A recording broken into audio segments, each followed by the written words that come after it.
দুখানা পেঁয়াজ আর একখানা কাঁচা ডিম দিয়ে এত সুন্দর একটা রেসিপি তৈরি করা যায়, না দেখলে বিশ্বাস করতে পারবেন না।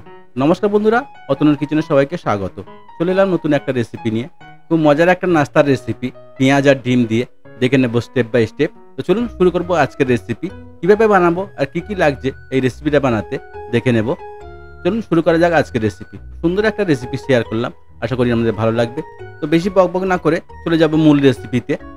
তো রেসিপিটা বানানোর জন্য আমার লাগবে পেঁয়াজ। তো আমি এখানে 3খানা পেঁয়াজ নিয়ে নিচ্ছি মিডিয়াম সাইজের।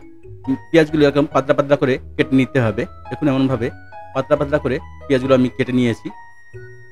খুব সুন্দর একটা রেসিপি বন্ধুরা, নাস্তার খুব সুন্দর একটা রেসিপি। অবশ্যই বাড়িতে ট্রাই করবেন। আর যদি বাড়িতে ট্রাই করেন কমেন্টে জানাতে ভুলবেন না রেসিপিটা আমরা কেমন লাগলো। দেখুন এমনভাবে লাচ্ছা করে কেটে নিয়েছি আমি। আর এখানে দিয়ে দেবো লঙ্কা, কাঁচা লঙ্কা 1 টেবিল স্পুন। আর নিয়েছি 1 টেবিল স্পুন কিমা করা রসুন। তারপর এখানে দিয়ে দেবো ধনে পাতা। আমি এখানে ধনে পাতা নিয়ে নিয়েছি 1 টেবিল স্পুন, চপিং করে নিয়েছি। দিয়ে দেবো হলুদ পাউডার 1/2 টিস্পুন, লঙ্কা পাউডার 1/2 টিস্পুন, আর দিয়ে দেবো জিরা পাউডার 1/2 টিস্পুন। তো বন্ধুরা জিরা পাউডারটা অবশ্যই দেবেন। তো দিয়ে দিয়েছি জিরা পাউডার 1/2 টিস্পুন। আর এখানে দিয়ে দেবো একখানা ডিম। আমি এখানে একখানা কাঁচা ডিম নিয়ে নিয়েছি। তো ডিমটাকে এর মধ্যে দিয়ে দেবো। তো ডিমটা দিয়ে দিয়েছি। এবার সবগুলোকে একটা বোলের মধ্যে আমি এটাকে মাখিয়ে রেডি করে নেব। ঢেলে দেবো, ঢেলে দিয়ে এটাকে একসঙ্গে মাখিয়ে নেব। খুব সুন্দর একটা রেসিপি বন্ধুরা, অবশ্যই বাড়িতে ট্রাই করবেন। আর যদি বাড়িতে ট্রাই করেন কমেন্ট করতে ভুলবেন না রেসিপিটা আপনার কেমন লাগলো। তো সবগুলো দিয়ে দিয়েছি। এখানে দিয়ে দেবো আমি বেসন 2 টেবিল স্পুন, 2 থেকে 3 টেবিল স্পুন এখানে আমি বেসন দিয়ে দেবো।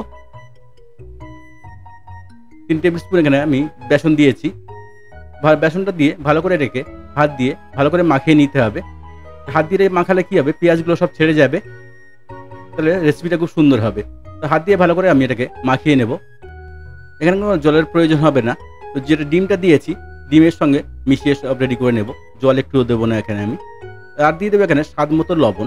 লবণটা আমি আগে দিইনি, তো লবণ দিয়ে দেবো স্বাদ মতো। দিয়ে ভালো করে রেখে হাত দিয়ে মাখিয়ে নিতে হবে বেসনের সঙ্গে। দেখুন এমনভাবে ভালো করে এটাকে মাখিয়ে নেব। দেখুন মাখানো আমার হয়ে গেছে। এবার আমি একটা তেল বসিয়ে দেবো, কড়াইতে তেল গরম করতে দেবো। দিয়ে এটাকে অল্প একটা একটা করে ফ্রাই করে নেব। দেখুন এমনভাবে তেল আমার গরম হয়ে গেছে। এবার একটা একটা করে এটাকে ফ্রাই করে নিতে হবে গোল গোল করে। এমনভাবে সবগুলোকে আমি ফ্রাই করে রেডি করে নেব। খুব সুন্দর একটা রেসিপি বন্ধুরা শেয়ার করলাম, আশা করি আমাদের ভালো লাগবে। আর যদি আমার রেসিপিটা আপনাদের ভালো লাগে তো চ্যানেলটাকে লাইক শেয়ার সাবস্ক্রাইব করতে ভুলবেন না। আর নতুন নতুন রেসিপি দেখতে চ্যানেলটাকে সাবস্ক্রাইব করে রাখবেন। আর বেল আইকনটাকে অলে সেট করে রাখবেন, তাহলে কি হবে যখনই নতুন রেসিপি ছাড়বো আমি নোটিফিকেশনটা আপনার কাছে আগে পৌঁছবে। তো দেখুন এটা খুব তাড়াতাড়ি লাল হয়ে যাবে। তো মিডিয়াম হিটে এটাকে ফ্রাই করবেন, নয়তো খুব তাড়াতাড়ি লাল হয়ে যাবে। তো এটাকে হাফ ডাউন করে আমি তুলে নেব। বিকেলের নাস্তা খুব সুন্দর একটা রেসিপি বন্ধুরা, অবশ্যই বাড়িতে ট্রাই করবেন। দেখুন কত সুন্দর হয়েছে। তো এটাকে হাফ ফ্রাই করে আমি তুলে নেব। এটা আমি টমেটো কেচাপের সাথে বা চায়ের সাথে, মুড়ির সাথে, সবার সাথে এটাকে সার্ভ করতে পারেন। খেতেও খুব মজার আর খুব ক্রিস্পি হয়, খেতেও খুব মজা লাগে। তো বন্ধুরা আমার ফ্রাই করা হয়ে গেছে। তো এটাকে আমি একটা থালাতে তুলে নেব। একটু ঠান্ডা হয়ে গেলে তারপরে এটাকে আমি একটা গ্লাসের সাহায্যে একটু চেপে চেপে এটাকে রেডি করে নেব, চ্যাপটা করে নেব। দেখুন এমনভাবে চেপে চেপে একটু চ্যাপটা করে নিতে হবে, তাহলে কী হবে ক্রিস্পিটা খুব সুন্দর হবে। তো দেখুন এমনভাবে সবগুলোকে একটু চ্যাপটা চ্যাপটা করে নিতে হবে। হালকা হাতে এটাকে চেপে চেপে আমি রেডি করে নেব। খুব জোরে চাপ দিলে কী হবে, ফেটে ভেঙে যাবে। তো হালকা হালকা চাপ দিয়ে এটাকে আমি এরকম চ্যাপটা চ্যাপটা করে রেডি করে নেব। আপনারা পেঁয়াজি খেয়েছেন, তো এরকমভাবে যদি পেঁয়াজি বানিয়ে খান তো আপনি ভুলতে পারবেন, দোকানের পেঁয়াজি আপনি ভুলে যাবেন। তো অবশ্যই বন্ধুরা ট্রাই করবেন। তো আমি এটাকে আরেকবার ফ্রাই করব। তেল গরম করে নিয়েছি, এটাকে আরেকবার তেলে দিয়ে ফ্রাই করে নেব।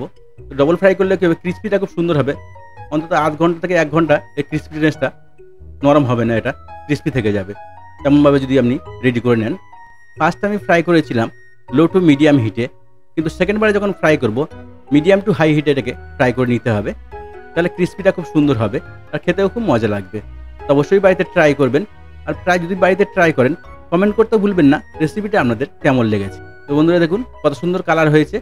এবার এটাকে আমি আর একটু ফ্রাই করে একটু কালার করে আমি সবগুলোকে তুলে নেব। বাকিগুলোকে এমনভাবে আমি ফ্রাই করে রেডি করে নেব। খুব ক্রিস্পি হয়েছে, খেতেও খুব মজা লাগবে। পুরো ভিডিওটা দেখার জন্য সবাইকে ধন্যবাদ। ভালো থাকবেন, সুস্থ থাকবেন। আবার দেখা হবে নেক্সট ভিডিওতে। আমার রেসিপিটা যদি আপনার ভালো লাগে তো চ্যানেলটাকে সাবস্ক্রাইব করতে ভুলবেন না। আর নতুন নতুন রেসিপি দেখতে চাইলে কমেন্ট করুন, সেই সব রেসিপি আমি বানিয়ে দেখাবো আপনাদেরকে।